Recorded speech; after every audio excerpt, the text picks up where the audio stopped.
You are happy Tonys to you. You're certainly the most famous Broadway newcomer of the season. So I got to say, what was it about? Never too late to make a Broadway. Right, exactly.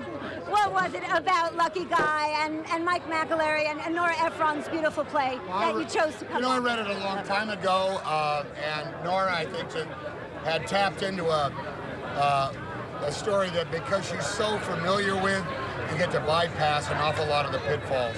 I had never read a story, I never read a play that captured this essence of journalism, that didn't make any editorial comment on the tabloids. It was all about the people that crank them out day in and day out. And she loved them, and she loved the world. And to have that to be sort of the DNA of the project opposed to something else, I thought there was something fresh and clean and beautiful about it. Tom, was this on any level of fantasy? Did you ever want to play? Or did you ever want to be a journalist or a newspaper reporter? Oh, no, as a matter of fact, I hated all these tabloid journalists. Not so much the columnists.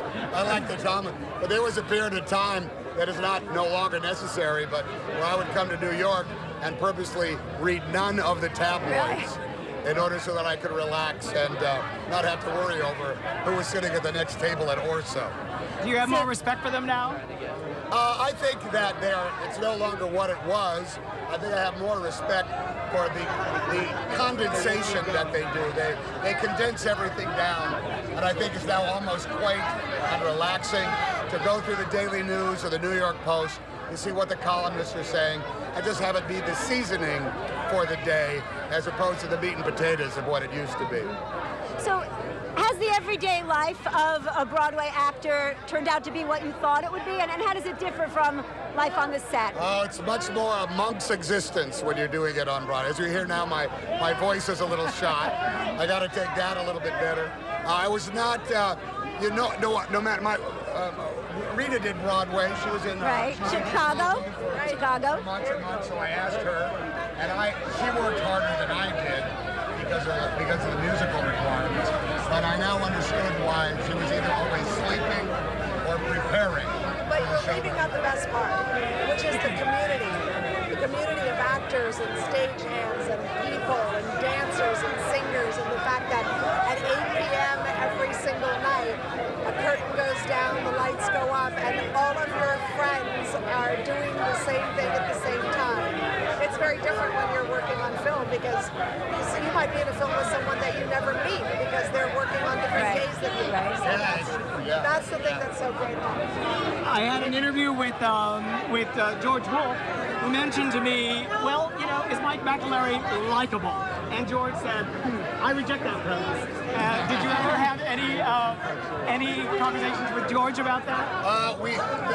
McAlery was a very complex guy who had his legion of fans and his legion of detractors.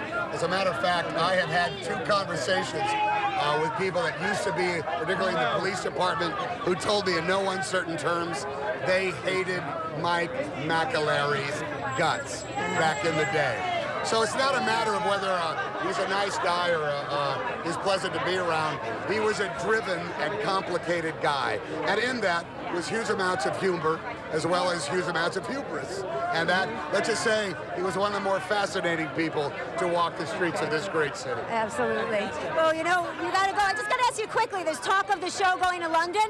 Any news about? Well, we sort of have it in our hearts, if not our pockets, and there's no immediately planned, but that would be great. Okay. Well, pleasure to speak with you. Enjoy the evening. Thank you. Thank you.